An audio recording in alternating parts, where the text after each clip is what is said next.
Après le détroit d'Ormuz, c'est une nouvelle artère vitale du commerce maritime mondial qui s'embrase. Ces images diffusées sur les réseaux sociaux montrent ce qui serait un pétrolier saoudien ravagé par les flammes dans le détroit de Bab el-Mandeb en mer Rouge. Le navire vient d'être visé par les rebelles houthis qui revendiquent aussitôt l'attaque. Depuis plusieurs semaines, tous les regards sont tournés vers l'Iran. Les frappes américaines, les menaces de fermer le détroit d'Ormuz, le risque d'une explosion du prix du pétrole. Mais pendant que tout le monde a les regards fixés vers l'Iran, un autre front vient de s'ouvrir. Les Houthis affirment avoir frappé 2 pétroliers saoudiens en mer Rouge. Les forces armées yéménites ont mené une opération militaire spéciale. Elle a ciblé 2 pétroliers saoudiens qui avaient enfreint la décision de blocus en mer Rouge édictée par nos forces armées. L'opération a été réalisée à l'aide de plusieurs missiles balistiques, missiles de croisière et drones. Et si ce n'était pas une attaque isolée, mais la deuxième pièce d'une stratégie beaucoup plus large. Parce que si l'Iran menace Ormuz et les Houthis menacent Bab el-Mandeb, alors ce ne serait plus une crise locale. Ça serait une crise qui pourrait toucher une grande partie du commerce mondial. Bienvenue sur Mon Plan Cash. Ici, on décrypte les crises mondiales pour comprendre ce qu'elles changent réellement sur votre argent. Depuis plusieurs semaines, tout le monde parle de la guerre entre les États-Unis et l'Iran. Mais cette semaine, quelque chose a changé. Ils étaient jusque-là relativement discrets.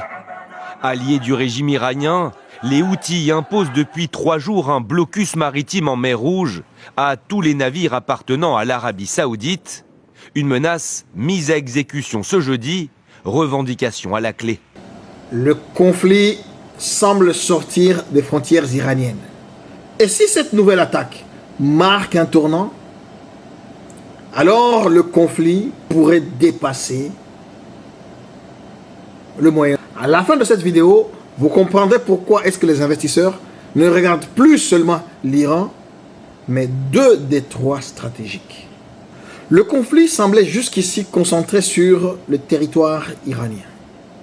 Mais aujourd'hui, l'Iran ne combat pas seul. Depuis des années, Téhéran semble s'allier sur un réseau d'alliés dans la région. Au Liban, avec le Hezbollah, en Irak, avec plusieurs milices, et au Yémen, avec les Houthis. Lorsque ces derniers revendiquent une attaque contre 2 pétroliers saoudiens, le message dépasse largement le Yémen.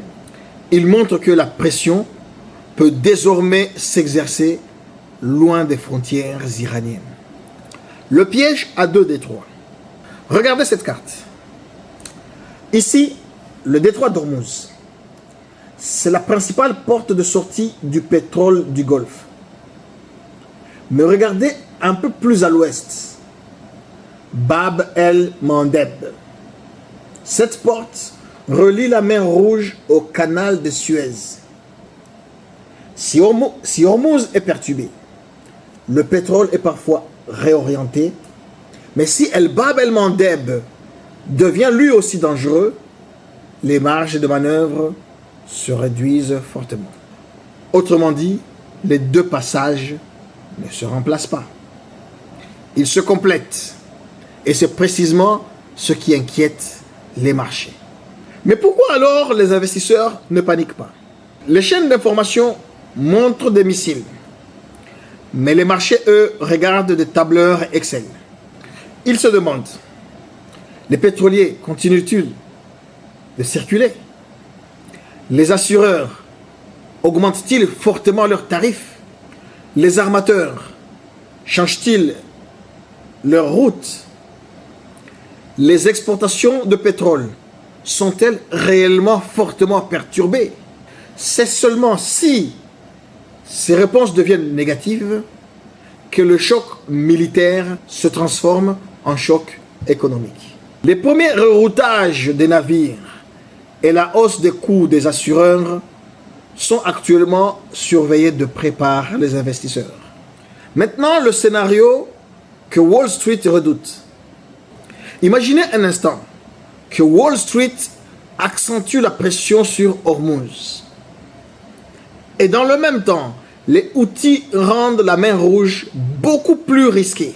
Vous ne bloquez pas forcément tout le pétrole mondial, mais vous augmentez suffisamment les coûts, les délais et l'incertitude pour faire réagir les marchés. Et c'est souvent l'anticipation qui fait remonter les prix avant même qu'une pénurie n'apparaisse. Pourquoi cela concerne votre portefeuille? À première vue, cette guerre semble très loin de chez vous. Pourtant, elle peut avoir des conséquences très concrètes. Un pétrole plus cher peut alimenter l'inflation. L'inflation peut retarder les baisses de taux.